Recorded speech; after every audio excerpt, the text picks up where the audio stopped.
Cool. All right. Let's how about we send it? Bowtie Devil, welcome to Daily Degens, and thanks for coming on, man. Go over a few talking points. If you're not familiar with Devil, he's got a background in Linux and computers, and most of all, reverse osmosis of his water. Yeah, that's true. That's a particular niche specialty of mine. Absolutely. When I saw that tweet, it made me think of Kanye West on the Joe Rogan podcast last fall, talking about fluoride. And is that what drove you? Was it the fluoride, or was it just all the other crap going on? Well, it's all the stuff in our water, but fluoride was a big one. And that's the one that seems to divide people the most, and I don't know why. It seems like a pretty straightforward thing. Like it's a heavy metal. It's not necessarily good for you. Even if it is good for your teeth, it doesn't do you any good to swallow it and then put it into your stomach. Like there are no teeth in there, right. So I don't get it. And it calcifies your pineal gland. Oh yes, I've heard all about this, but I have no idea about the mechanism. But I believe it. I know that I certainly feel better when I drink good water. Now, is it really ideal or optimal to be drinking water? Correct me here if I'm wrong. Reverse osmosis is devoid of minerals. Yes, that's true. Well, it's not completely. You're never going to get it 100% just water. But for the most part, it's about as pure as you can get without really, really going above and beyond. And the common argument I've heard is that you're drinking dead water, there's no minerals in it, there's no sustenance. And that's true, but you shouldn't be getting your nutrition from water anyway. That's what food is for. True.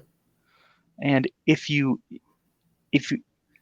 drinking quote unquote, dead water, but you're eating good food, then at least you're not doing anything wrong with your water. So I think it's a net win. What's the Hippocratic oath doctors take is do no harm. Indeed. Now, and this isn't necessarily feasible or realistic for most of us, unless you're, say, bow-tied bulldog living in the mountains. Your ideal water would be something clean with natural minerals. But in the context of choosing between tap water or reverse osmosis, better to just sterilize or purify it. Yes, completely agree. Okay. Cool. If you happen to be living next to a natural aquifer with a bunch of minerals dissolved into it, good on you. That's fantastic. Yeah. But I don't. I've got tap here. You'll find an island that has some artesian wells or something. It's a little tricky to find. Yeah, well, we're going to be in the catbird seat come Degen 2035. So we can find an island with an artesian well. I don't think it'll be a problem. Good looks. Moving on, I want to touch on tweet you had a couple days ago from you mentioned decentralized servers, domains, and hosting. Really more elaborate on kind of where you're coming from and what you'd like to see in that area. Well,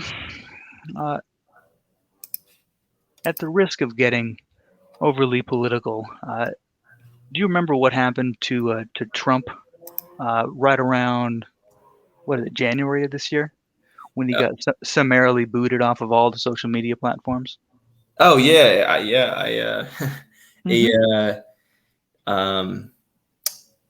the brother of one of my family members is on the C-suite. I won't say which position because that would vary docs.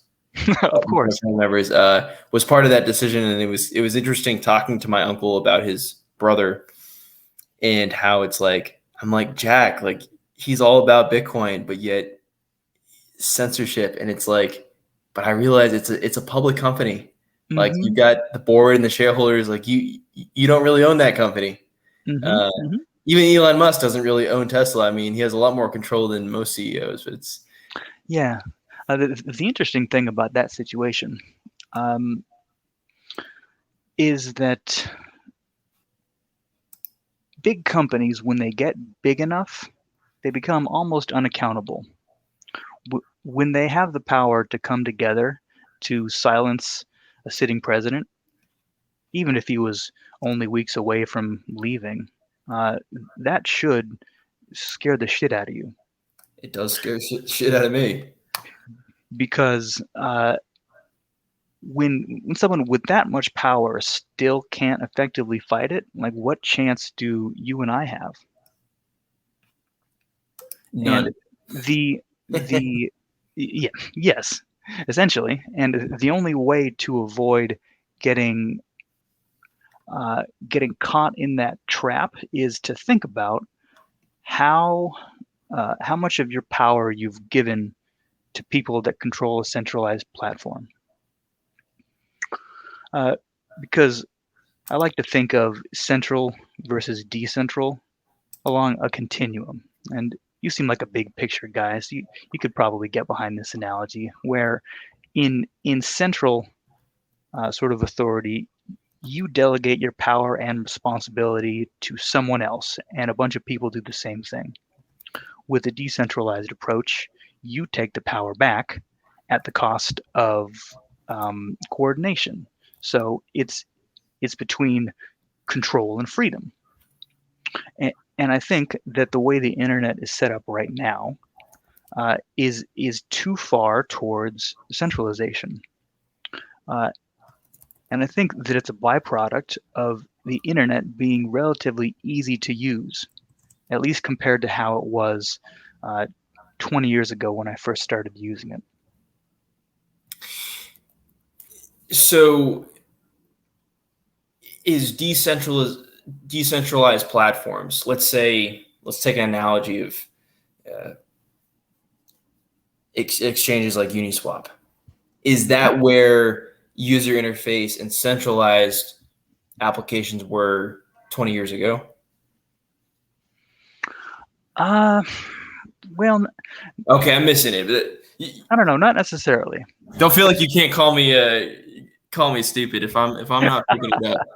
Oh, I wouldn't do Show me the that. way. I'm probably making this a little bit too abstract. But if we want to go along the exchange route, I can certainly talk about an experience I had with a central exchange and then contrast that with a decentralized exchange. My introduction to crypto uh, came first in I think 2013. So I've been aware of this stuff for a very long time, even though I didn't do much with it for the last let's see, let's count backwards, 8, so 7 years or so. I didn't understand it, didn't really pay much attention to it until the beginning of this year is when I really started taking another close look at it. But I was a very early adopter of Bitcoin, and I'd heard about it from a podcaster, and this was pretty hot on the heels of the 2008 2009 mortgage financial crisis. Right, right. Which happened right as I was beginning my professional career. And so I was keeping a very close eye on uh, just what the hell the economy was doing and who was pulling the levers. And I ended up buying a bunch of silver and I bought 5 Bitcoin. At the time, I think they were about $10 each. So you bought a drink? You bought Oh an old man, fashioned yeah, yeah. rum Um, and coke for oh, 150 grand. I'm gonna need something stronger when I start telling this story. Right, But right. my uh, I didn't really understand what it was. I just thought, okay, this seems like a good inflation hedge. Why not? Let's give it a shot. So I bought it on the infamous Mount Gox exchange, transferred it to my wallet, and then uh, experimented with some farming and mining and did a little bit of that for 6 months and thought, okay, this is kind of fun. I can send this around. They can send things to me. I can't do much with it. Whatever. I didn't really understand it, so I didn't care a whole lot about it. And then a couple of years later, I saw on the news that they'd gone up to like maybe 250 or $300, and I was like, oh, cool. I remember I have 5 of those things. Cool. I could go and buy something nice with it because Sure. I didn't understand. I was not in it for the tech. I didn't have lofty aspirations, and I wasn't connected to the scene at all. So the only way to sell them was to send your coins back to the central exchange. And so I did. I sent them back to Mt. Gox, and then I was going to sell them. And I encountered the KYC, the Know Your Customer stuff. And Yeah.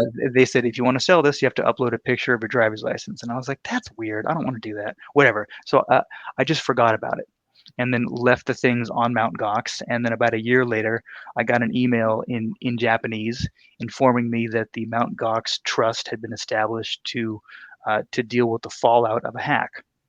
And I was like, oh, okay. Well, I guess there goes my Bitcoin. So There it goes. whatever, easy come, easy go. And that's what happens when you delegate your responsibility and your sovereignty to some central point of failure. Because I didn't do anything wrong other than being ignorant. Somebody else did not take care of their private keys. They did not keep their databases secure. Someone came in there and then liquidated everything. So I got punished for someone else's mistake, and that's what happens when you rely too much on a central authority.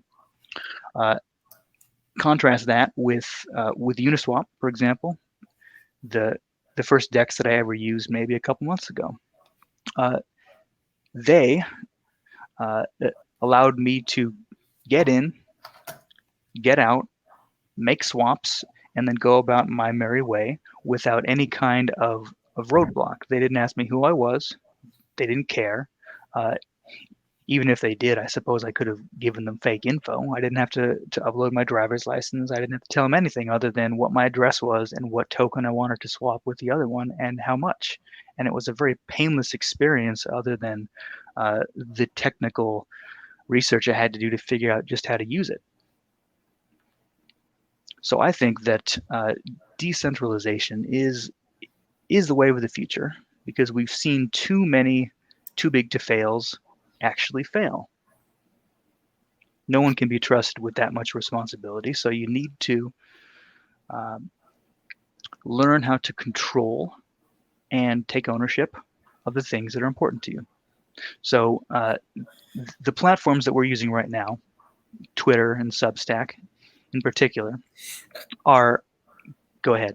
I'm glad you mentioned Substack because I'm sitting here listening to you and also reading your thread on you've chosen to host a self-hosted server in lieu of Substack.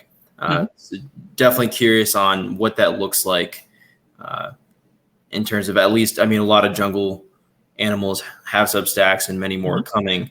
How do you do that? High level overview, the server, web domain, hosting, and actually do like a newsletter without giving up so much control like Substack.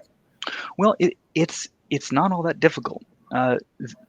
But similar to the Uniswap example I used before, once you understand the process and someone has shown you and explained what the steps are and how they fit together, it's very straightforward to do. But it's not the kind of thing that you can just stumble into and then know how to deal with a DNS server and then set up a Linux install on a cloud and then hook up some sort of an SSL certificate in front of it. Like it's not intuitive. But that's what I'm interested in talking about because I have these skills. I think just because I'm curious and I started using the internet at a point where it was still hard to do, when you had to figure these things out for yourself. And it's only gotten easier, which is, I think, led to a sense of complacency because when I first started blogging, if I could have just signed up for a Substack, I would have. But there were no easy or cheap hosting services, and I didn't have any money. So I thought, okay, I'll just figure out how to do it myself, run my own server. It might go offline or be a little weird, because this is a homebrew situation, but I learned all the parts. And in essence, Substack is just a very limited blogging system that has a payment processor and some user management and a comment system wrapped into it. Now, I'm not on Substack, so I don't know what it looks like on the creator's interface, but from the user interface, it looks just like a very bare bones blog. It looks almost the same way, whether you're publishing or reading. Difference is you go click create post, and it's like you're filling out a little Google Doc, and when you're done, you Mm-hmm. click publish. Okay. Yeah, mini little blog that kicks out as a yep. Yeah, and then when I think of all of the good value that people have already put into these Substacks, like there must be 20 of them already, and everybody has at least one post. Like that's many, many man hours of very smart people's time and attention.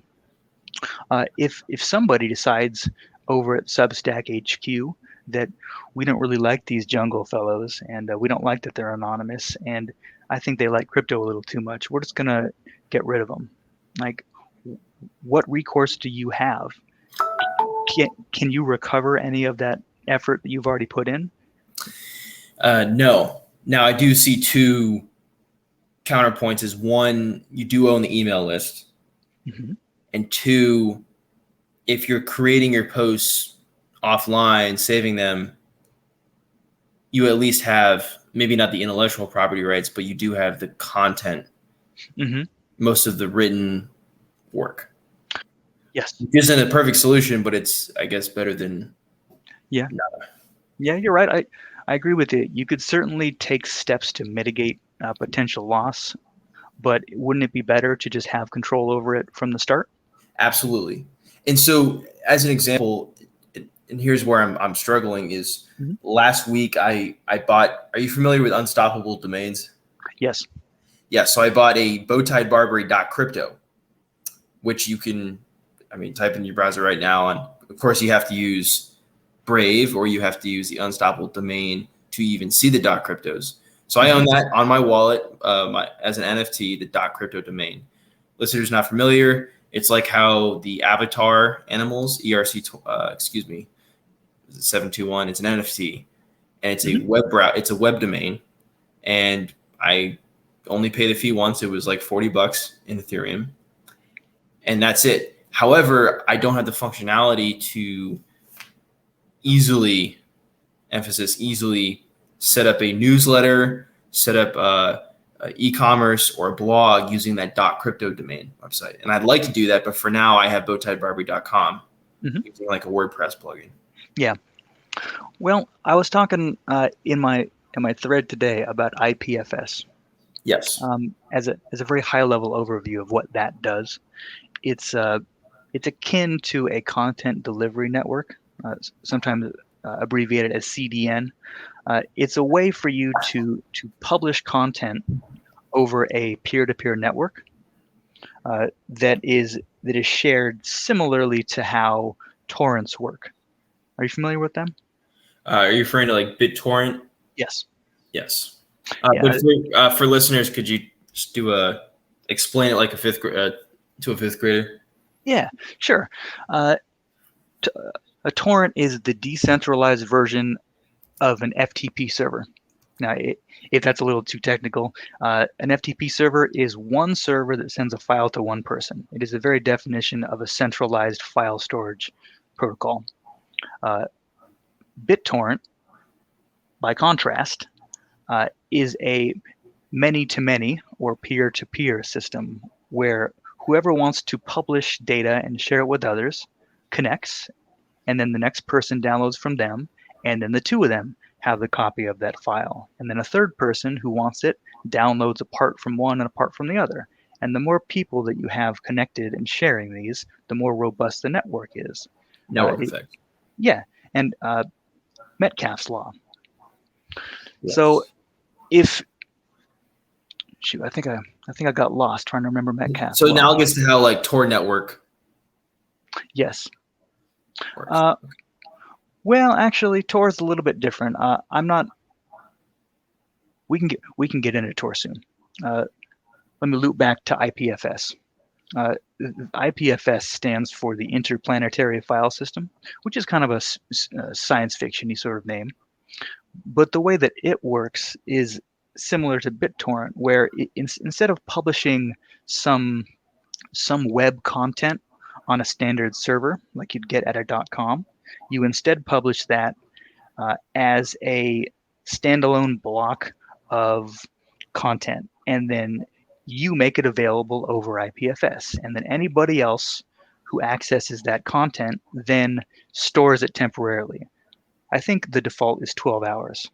So if as long as there is one person storing a copy of that content, it will live forever. And it cannot be taken down by anybody because IPFS only references content uh, with the name of the content itself, a special hash, as opposed to being accessed through a domain name. So, for example, if I publish some article on bowtiedevil.com, somebody can go attack that .com.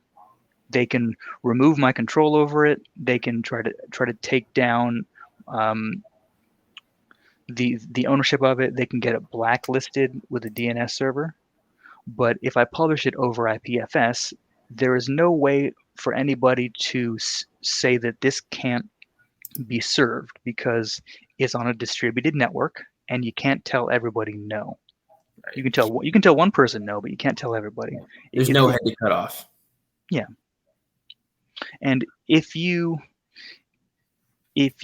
publish the same content over both, then it makes it very accessible to people who don't want to mess with IPFS, as well as very resilient to the people who care enough to access it over the distributed backend. And that's what I plan to do. I'm going to show people how to do the user-friendly .com method, as well as publish it in a robust way on the decentralized web. It's going to be fun. So going back to his unstoppable domains, for example, buying a .crypto domain as an NFT, and now for web hosting, would that be solved with BitTorrent? Well, I don't have any unstoppable domains, but I imagine that they probably allow you to point that domain to an IPFS hash. And yes, they do. Yes. Okay, well then your .crypto domain, if you set up your own site and then publish it over IPFS, you can link those two. So you'll say that bowtiedbarbary.crypto will always go to your hashed homepage, the one that you generated. And people can always get to it as long as you keep a copy of it.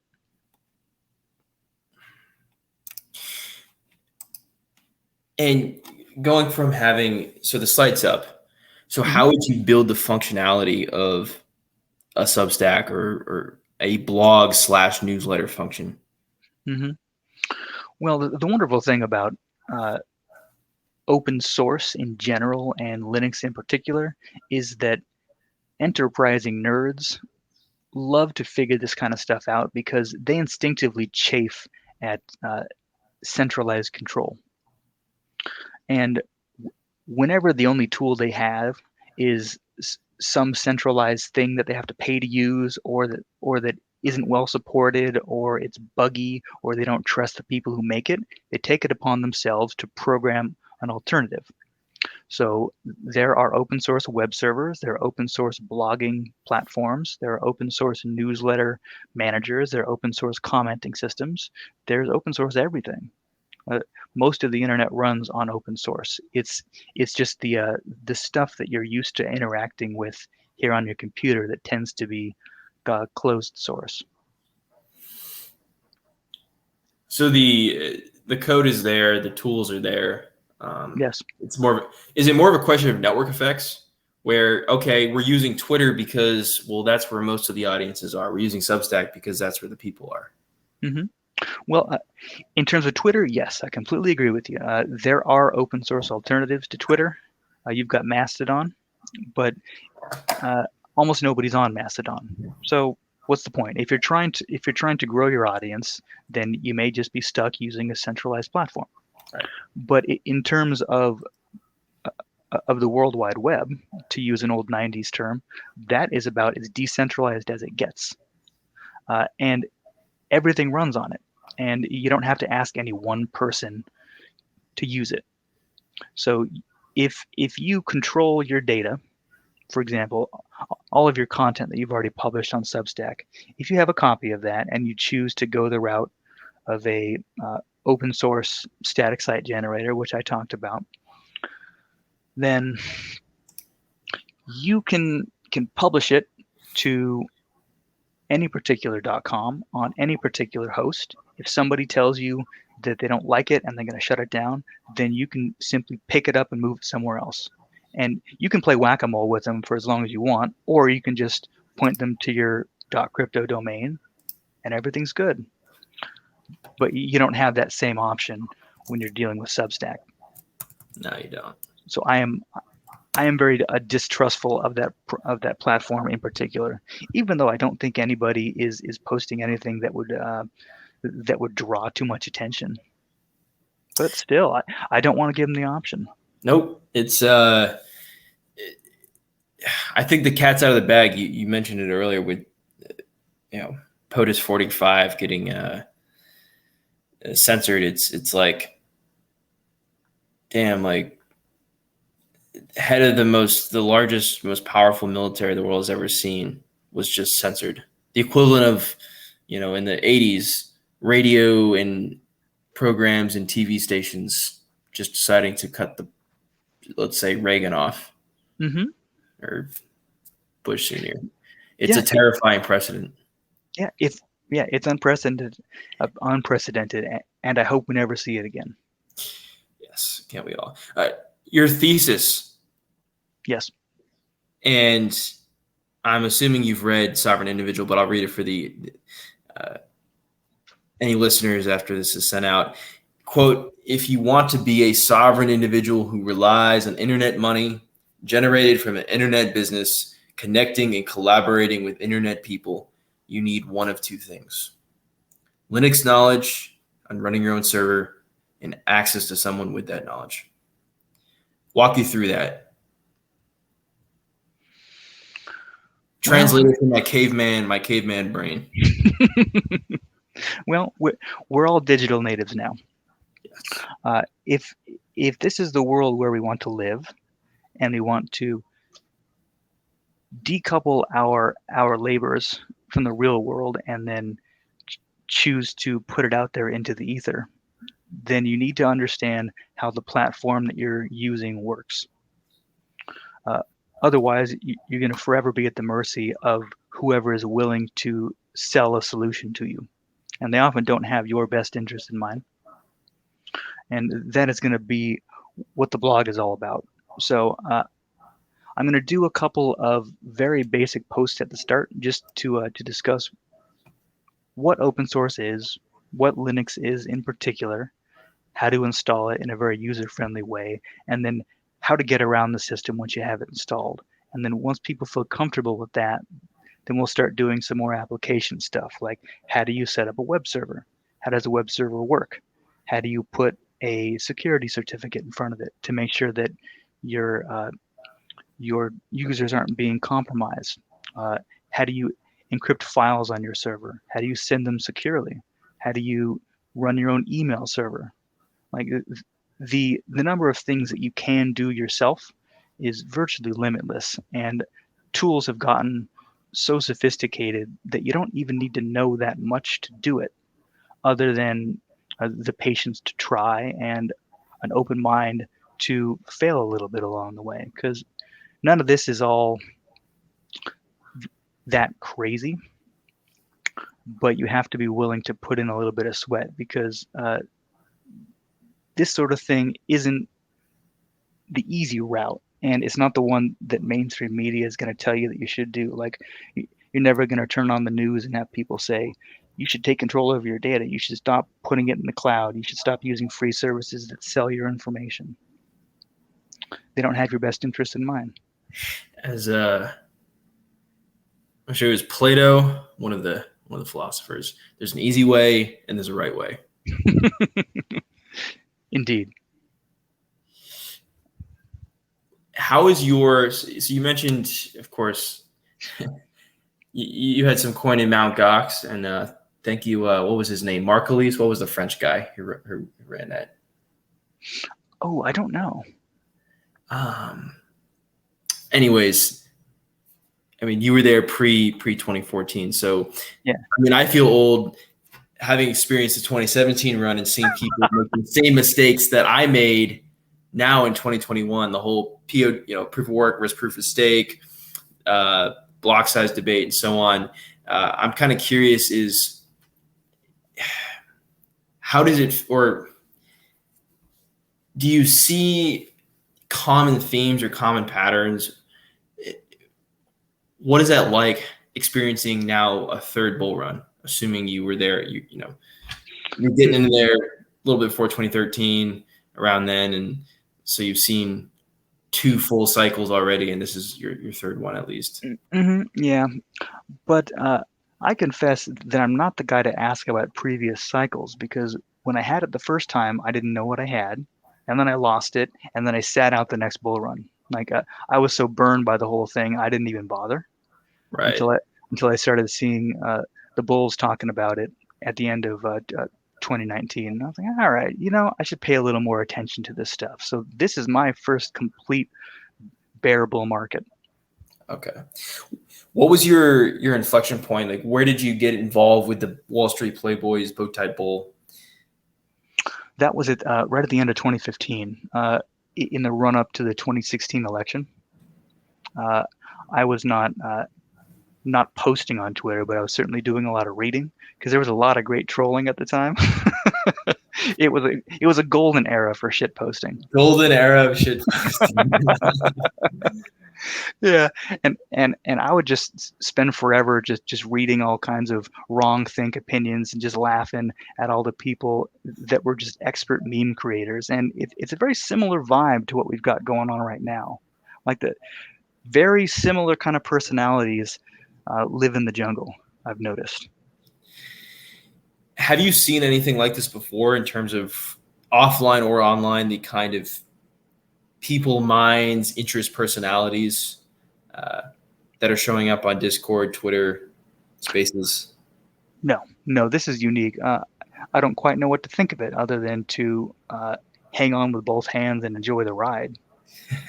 Like I can tell that this is something special, even though I don't really know how to explain why. Right.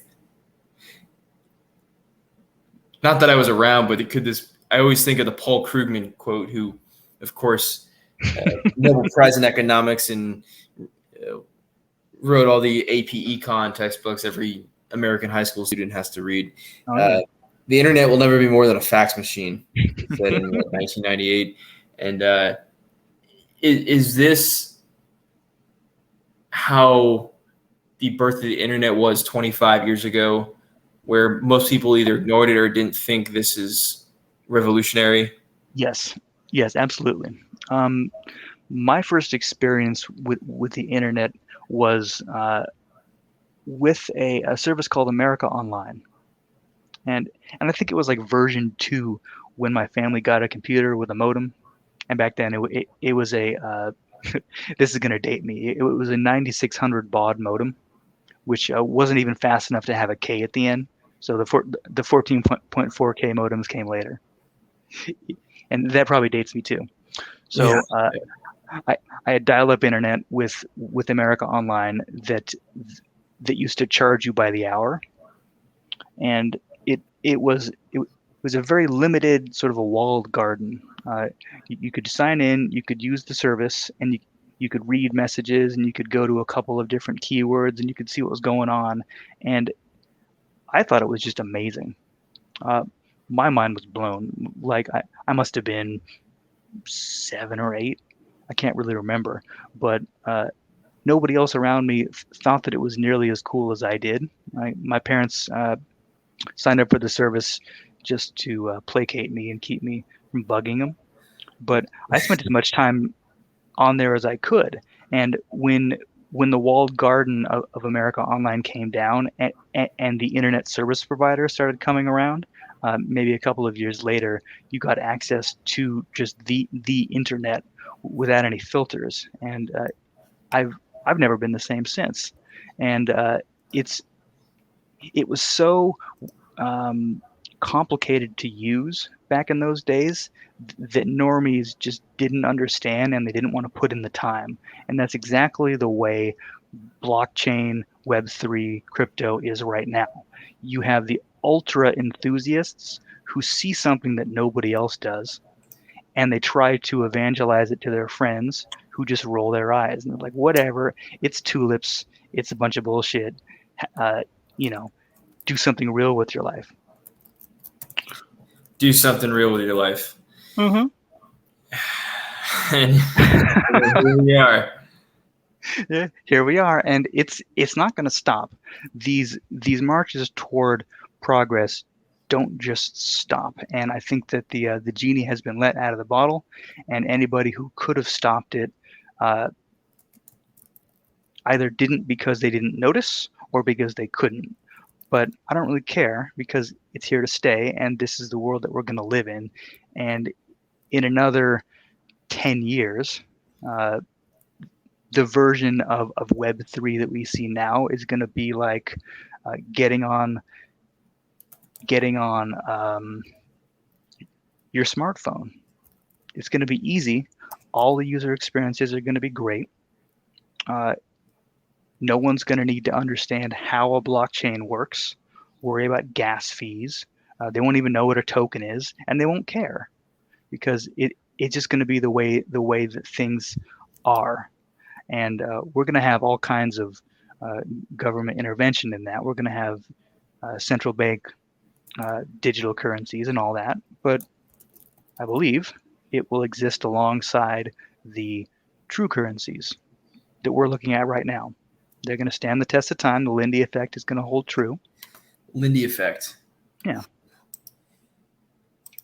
That's a whole nother tangent, and of course I've tweeted about it, but it seems not many people know what that is. Like network effects, I find a lot of people have heard of network effects. They hear of like the growth of Facebook or iPhone users or Instagram, and it's like, all right, network effects. But Lindy Mm-hmm. effect, Mm-hmm. my understanding is that's for non-perishable things. The longer it's been around, the longer you expect it to be around. So, for example, 1,000 years from now, what's more likely to be around, the Bible or a Kanye West album? And everyone's going to say Bible. It's obvious when you take it to the extreme, and of Yes. course we see Bitcoin 12 years versus every other altcoin is how many years. Mm-hmm. Where do you kind of stand in that whole like proof of work, proof of stake debate? Do you mean with respect to Ethereum? Mainly Ethereum, and of course any other proof of stake coin is. Do you see as it's more secure in the context of Lindy effect and network effects and security to go proof of stake in the long Mm-hmm. run, or is maybe there's other motives for why people are trying to push for proof of stake over proof of work? Oh boy, that's a hell of a question. I don't know the answer to it because I'm not enough of an expert on the Ethereum blockchain, or hell, I should be honest with you. I'm not enough of an expert on blockchains in general. The way that I understand it is that proof of stake has a lower barrier to entry than proof of work because not many people have the desire or the knowledge to run their own node, even though running your own node is something that I'm going to teach you. So one Hell more yeah. one more plug for the blog. Um, my, like my mom is never going to run an Ethereum node. Uh, Nobody in my family is ever going to run an Ethereum node.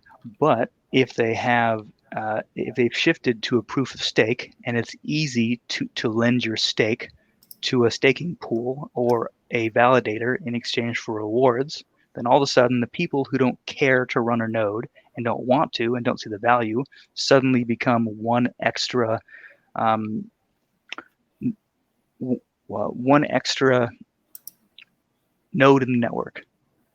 I am reusing the word node, but I probably should have thought of a better one. Uh, if you can get more people connected via proof of stake, then the strength of the network goes up because the value of the network goes up with each new user. And if you can bring the barrier to entry down by shifting to proof of stake, then you should do it. If you can do that without sacrificing security. If you have these mining pools, or excuse me, staking pools, Mm-hmm. how is that different than say the current banking or 401k investing paradigm where you've got a lot of small players and that money goes into large institutions who then wield enormous influence because proof of stake rewards those who have the most capital. Yeah, that is definitely a risk. I have no idea how they're going to address that, but I can see certainly if the big institutions in the next 10 years scoop up a big bulk of the of the of the ether, and then they control the nodes, then that's a real problem. Uh, but the nature of a open source project is such that if that ever happened, the users who were not on the side of the oligarchs could choose to fork it. And this has happened before with Right. Ethereum itself. Ethereum Classic, right? Ethereum versus Ethereum Classic, except that with that previous fork, uh, everybody wanted to to stay with the current maintainers. But if Vitalik ever loses control and some shady group starts pulling the strings somehow, then enough good people and enough smart people will say, "Hey, check this out. This ain't right. We're going to fork it, and we're going to do Ethereum Super Double Classic." Right. the Ethereum value. Deluxe, Ethereum Mhm. Big Mac, Ethereum Double Cheeseburger. Yeah. The value of a system that you take over loses value when everybody leaves. Right. So there's a natural game theory there that I don't know the math behind, but uh, there's a natural break on how much power someone can acquire. Right. Now block size. So Elon Musk tweeted a couple weeks ago. He's talking about Dogecoin and increasing the block size 100x.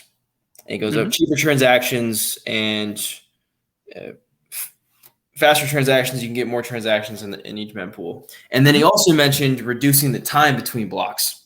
Mm-hmm. So first things that come to mind are, well, uh, the size of a block is an unpriced externality, right? That data. So 1 megabit every 10 minutes for Bitcoin is like 50 gig a year. But if it was 100 megabits every 10 minutes, that'd be like 5 terabytes every year for a node. And that's now expensive and difficult for any person to just run a node with their PC. Yes, it is. And so, yes, block size goes up, more transactions per block, and it's cheaper. Mm-hmm. Well, there's no such thing as a free lunch. Now it's cheaper to commit transactions, more expensive to verify. So the trade-off between, do you want it to be expensive to commit a transaction and cheap to verify, or vice versa? And then the time between block sizes, my understanding is Satoshi in the white paper or in one of his forums chose 10 minutes because it takes time for the world to synchronize every 10 minutes. And doing it, say, every 2.5 minutes, as Elon Musk suggested, would be you have more orphan blocks. So I'm kind of thinking out loud here is like, is Elon Musk making the same mistakes myself and many others when we first get into Bitcoin and we are like, oh, Bitcoin Cash, Litecoin, these are better for the, Yeah. Or is maybe he understands that, but I'm just trying to wrap my head around because there seems to be contradictions and it's hard for me to fathom that Elon Musk isn't understanding something. Yeah, it's difficult for me to assume that too. There was a post that Vitalik made on his blog. I think it may be the latest one where he talks about exactly this thing, where the thing that gets sacrificed when you choose to increase transaction speed and block size is the decentralization. And the reason that happens is because as you increase block size and as you increase transaction speed and throughput, that makes a higher and higher load on individual nodes or validators, to the point where if you increase it so fast and so big that only supercomputers can validate the block at full speed, then you can only have 10 nodes. and it's very easy to compromise a network that small. Vitalik's post is essentially outlining the reasons why he's maintained the Ethereum block size and the transaction limit and the gas limit where they are, so that user hardware, or sorry, user run nodes can operate on consumer grade hardware. So there's a natural increase as you go, but if you're looking to 100x times 100x these things, no one can keep up. That trilemma of trade-offs between security, scalability, and decentralization. That's right. Absolutely. Everything's. I mean, we're talking about decentralized servers and web hosting versus the ease of using Substack. It's like there's always a trade-off. Yep. There's nothing free. Nothing free. You either pay for it up front or you pay for it at the end. Absolutely. High-level question: if you could go back, Devil, if you can go back to 2000s, what's something you would do differently with the perspective, knowledge, mindset you have? Okay. Yeah, what's something you would do differently? Well, the benefit of hindsight is I could make all the right moves. So so naturally I would. But if there's, I'm going to give you the easy answer and the more profound one. So the easy answer is that in the 2000s, I would have paid more attention to Bitcoin in its early days. I would have taken it more seriously, actually understood the technology, and took better care of it. If I could have done that, I wouldn't have to work anymore. Wouldn't that be something? Right. And the more profound answer is that I would have taken better stock of the skills that I developed already, which is mainly deep knowledge of Linux and open source software, and I would have made something more of that. I did it as a hobby for a decade just because I thought it was fun. And if I'd ever had the instinct to just turn this into a monetizable skill, then I wouldn't have to work anymore. Right. Always goes back to that. Yeah. The exact same lesson. So I'm trying my best to make up for lost time on the crypto front and on the side income front. So I'm trying to get there. I'm way behind, but I'm hustling. Now here's on a subject of time is, I think it was Anthony Papia. I mean, the idea has been around, but he popularized it. Time billionaires. 31 years is 1 billion seconds. So most of us are, with a reasonable probability, can expect to live another 31 years. Time billionaires. Warren Buffett, in my opinion, would trade all of his dollars for seconds. Mm-hmm. Whether believing he can make the money back or not, if he could buy his youth and trade places with a 20-year-old, he'd do it. Yes. If context of Bitcoin, let's say it continues these 4-year cycles or something along the lines of, would you rather today be 10 years older, so give up the next 10 years of whatever, and be 100 times wealthier, or be where you are today? I would stay here. Hell yeah. I'll drink to that. Yeah, exactly. I didn't even have to think about it. Like, there's a lot of good stuff in the next 10 years that I want to be here for. Absolutely. I do like I mean, buying Bitcoin when it was single digits. You're the prime example of everyone in hindsight 2020. It's like, oh, you got lucky, or you're just dumb lucky that you bought Bitcoin. And it's like, you were not only dumb enough to buy it, but people were dumb enough to not sell it after it 10x, 100x, 1,000x. It's like, dude, what you waiting for? Like, this isn't supposed to happen. It's internet money. Mm-hmm. It's magic. Everyone's a critic. So 2035, what's wrap up here soon. At 2035, like what's the vision? If you could be doing anything with your time, and we've discussed Linux, but kind of outside that, like, I Hmm. mean, what do you do in your time? Do you golf? Do you fish? Do you, I mean, write comics? Like, what's Devil kind of do when his computer's off? Well, I spend a lot of time on the computer. Uh, A don't lot of we? my Yeah, a lot of my life is spent either working at the job or working hard to try to store up energy as my side income. I liken it to a flywheel on an engine. The thing's got a bunch of inertia, so it continues to spin after you put energy into it. Uh, the trap that I'm in right now, and that I'm trying to escape with a lot of effort, is that as soon as I stop pushing, uh, the money dries up. So I've got a time for money exchange, and I'm trying my best to leverage that into an ownership stake. I don't know how long that's going to take, but but I feel like I'm getting close. But I also don't want to rely on that, because that's another source of centralization. Like, if somebody at the company decides that that they don't like me anymore, or that I've said something silly in public that they don't like, then Right. they get rid of me, and, and then I'm scrambling.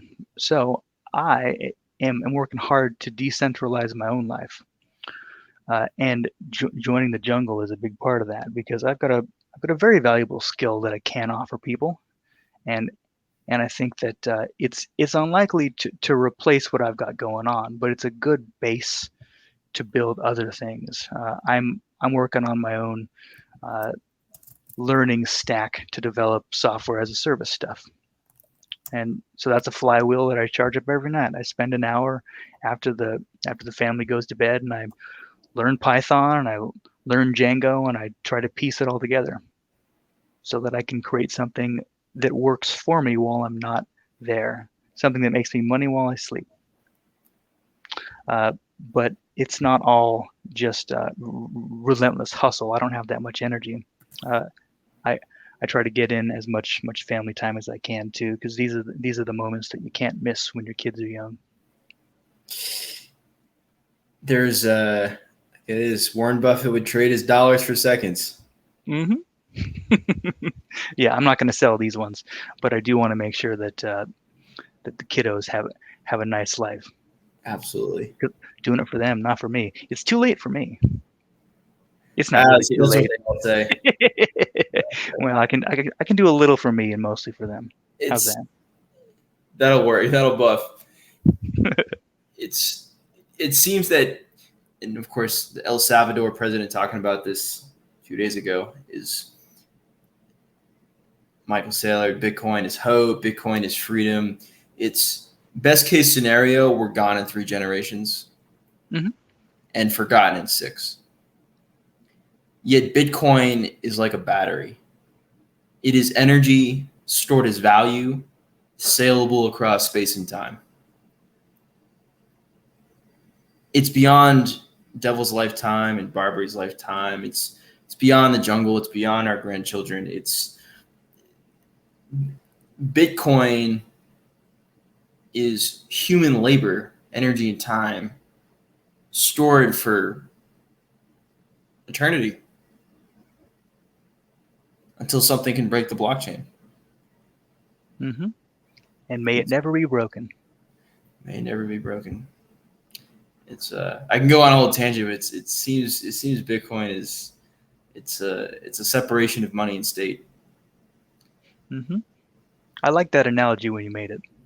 And, where Satoshi Nakamoto is Martin Luther. The white paper is the 95 Theses, and Bitcoin is a printing press, decentralizing the production and distribution of information, or in Bitcoin's case, wealth, property rights. For the first time in history, your property rights do not depend on a government, on a monopoly of violence. Your Hmm. house is yours in your town, and you pay property tax because the local government allows you to, or whoever has the uh, fire superiority, if you will. Hmm. So Bitcoin. encryption, asymmetric encryption, is a much cheaper defense than having an army. To make an analogy, in the military, it's general rule of 3-1. If you're on offense to take an objective, you need 3 times as much men or firepower. So defense has an asymmetry of 3-1 when you're talking about kinetic warfare, like guys with guns. But with encryption, it might be 100-1, 1,000-1, 10,000-1. I mean, what's an army going to do if no army can bring that colonial pipeline back online? It's all cyber. Mm-hmm. Interestingly, the white paper was published on October 31st, 2008, and Martin Luther published his 95 Theses starting the Protestant Reformation on October 31st, 1517. Huh. I didn't know that. So White Paper Day is Reformation Day and Halloween. Fantastic. It makes you wonder. There's a lot of things Satoshi thought about even a few years ago that people weren't yet really connecting the dots on. I wonder if there's many more things we'll later discover that Satoshi kind of thought about that we're not kind of seeing. It's not obvious. Makes well, if there's more, I can't wait to find out. Absolutely. Devil, before signing up, I did want to ask about your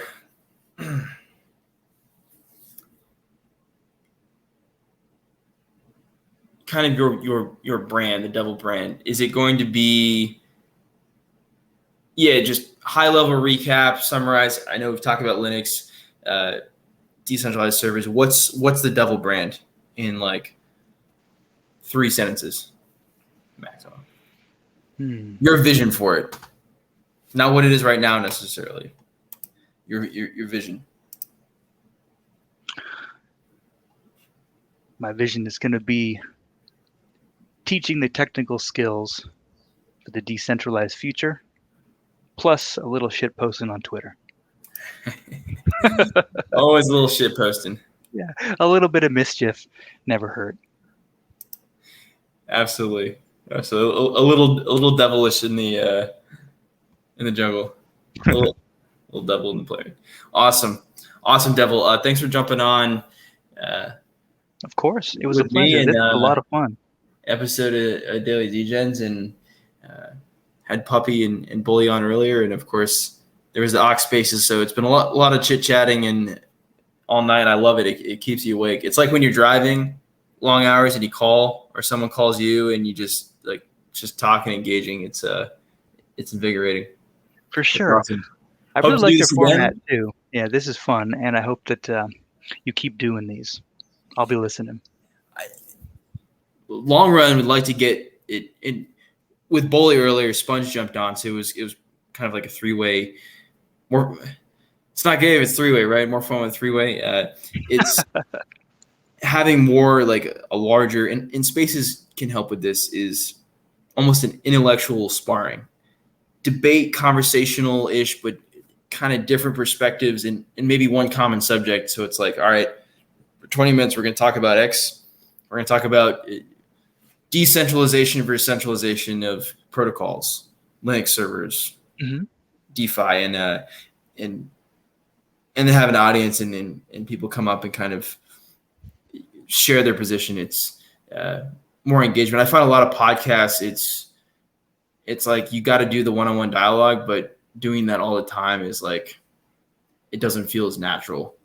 Then like the Discord chats are ridiculous. Yeah, it's a free-for-all in there. It is a free-for-all. That's Discord chat is free-for-all. Big time devil, everybody. All right, thanks again, Devil. Until next time, have a good night, man. Yes, sir. Good night. Bye-bye.